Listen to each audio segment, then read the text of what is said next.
Hello, ladies and gentlemen. This is Eddie Marcus, spokesman and advocate of basic human rights for all people. Again, today is January 20th.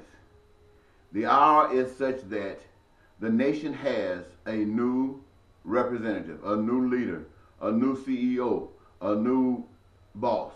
His name is Donald Trump, representative of the Republican Party. Now, you heard me say many different things about Donald Trump, and the truth of the matter is, I really don't know any more about Donald Trump than what I've heard about him, what I've heard him say, what I've watched him say, and the things that I've seen him done via television or radio or social media. And I can say to you today that America is in dire straits. America chose Donald Trump after choosing Barack Obama. With Barack Obama, you had a black president that you knew was black. You knew he had some white in him, and you've heard that there were other black presidents, people who had some white in them, but none like this one. And the whole nation, it appeared, seemed to hope that this man would be different, that this would be real change, change you can believe in. Everybody, I mean, people cried, the nation looked like it woke up. Everything, possibilities exist. They gave him a Nobel Prize just hoping that something would happen, and he wasn't able to do more than anybody else had done. And now they say, well, we've had the best and it wasn't any good, so let's get the worst. And when you compare Donald Trump with what you thought about Barack Obama, Donald Trump represents the worst. Nevertheless, Donald Trump says he's the best, and the people have said, well, let's give him a shot. And you think that he's the best. Donald Trump says, let's make America great again. And when he starts talking about great again, he starts saying put up walls to keep the Mexicans out.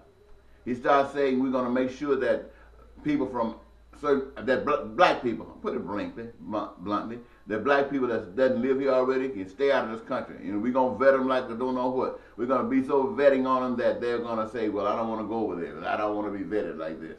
He's going to do the same thing in this country.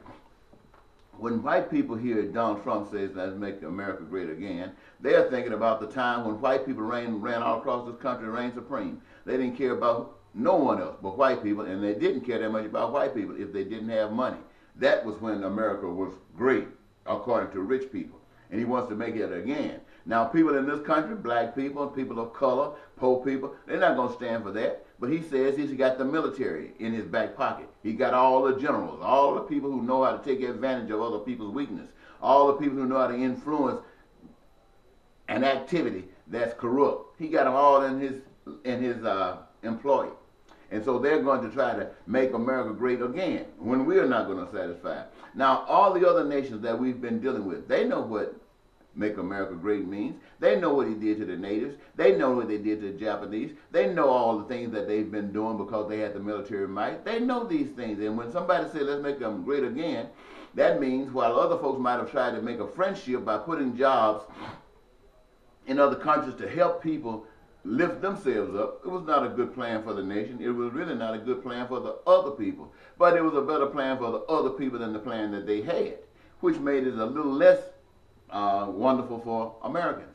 That's because the people are trying plans that does not work. The same plan that Donald Trump plans to employ. If he can make people upset in America about what he's trying to do, he's going to make people upset around the world about what he's trying to do. And what do you think people are going to do when they're upset? The time where you start saying, I can blow you up if you don't listen to me, are over. People don't care. People don't care about being blown over as long as they are proper.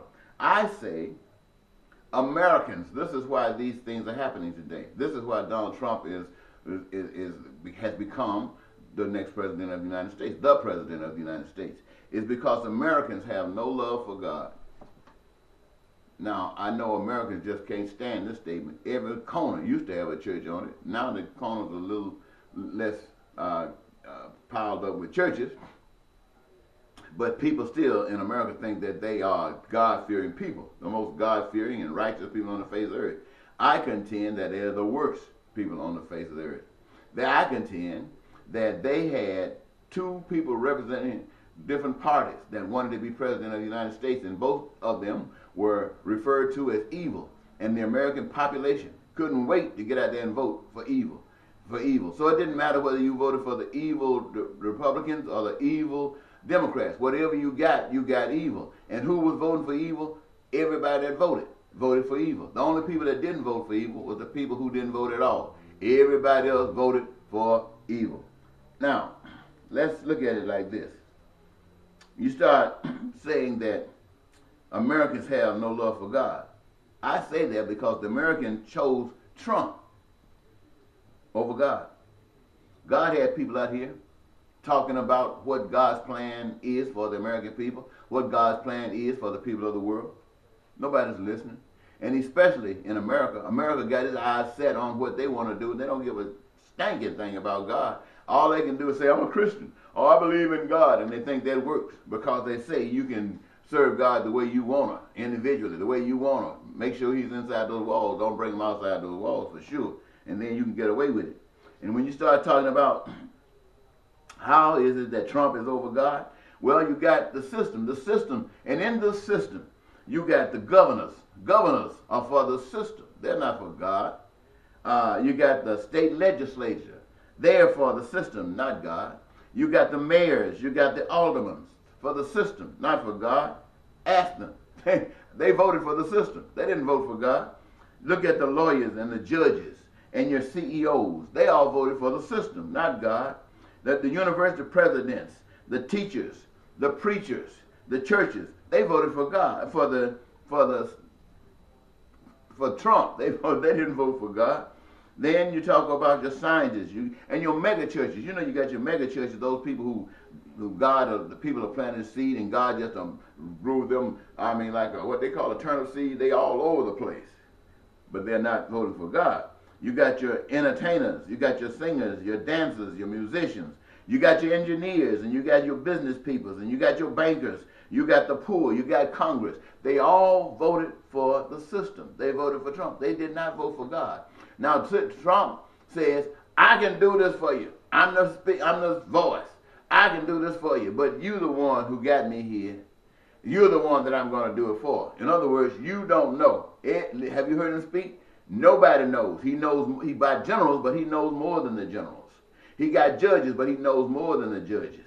He got people working for them, but he knows more than the people that's working for him. That's Donald Trump. He knows more. And Donald Trump, can fix the system. Donald Trump, can fix the system.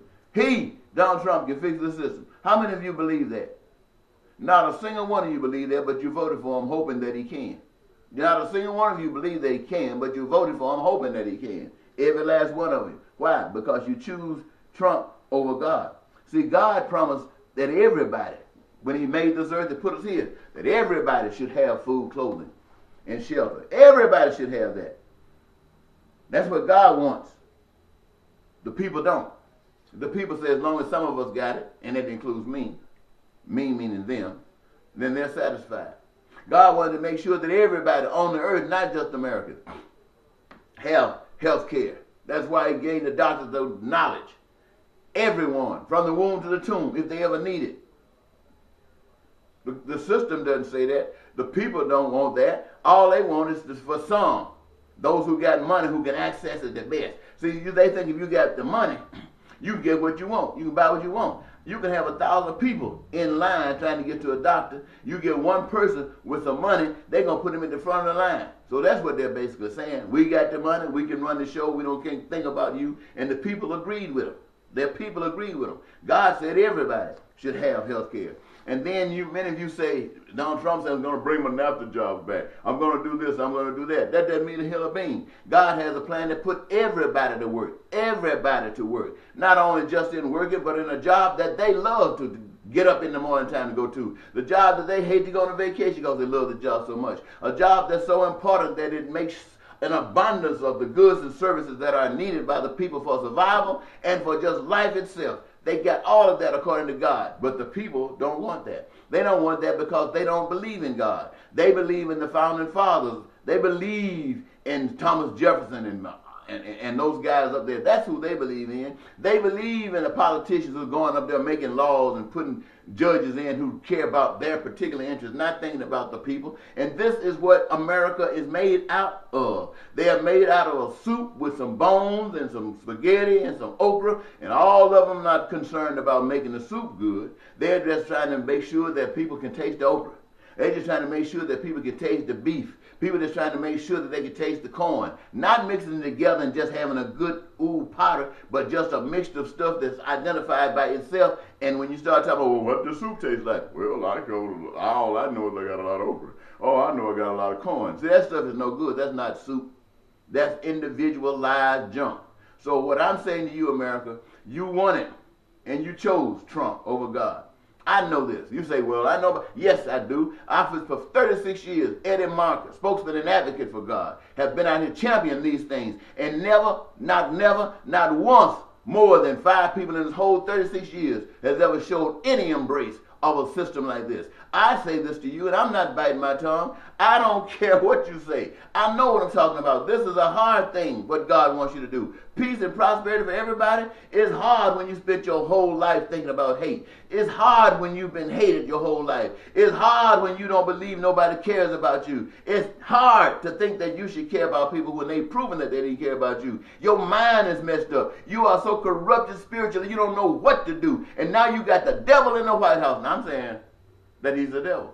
Why am I saying that he's a devil? Because according to God's plan and what God has compared to what he has, his is from the pit of hell. And I say that, and I'm tired of talking to you American people.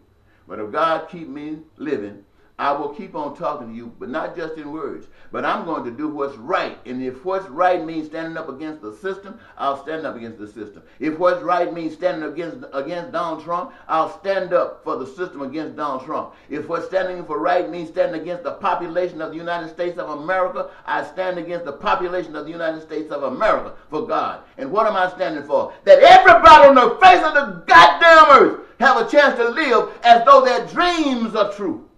Not just you or you, but everybody. And I'm proud of that.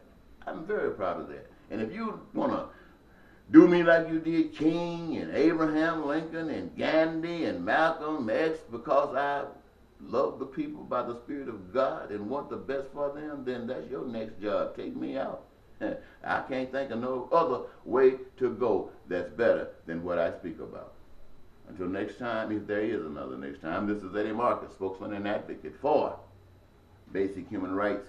And once again, Americans have chosen Trump over God, so they have no love for God. Bye-bye.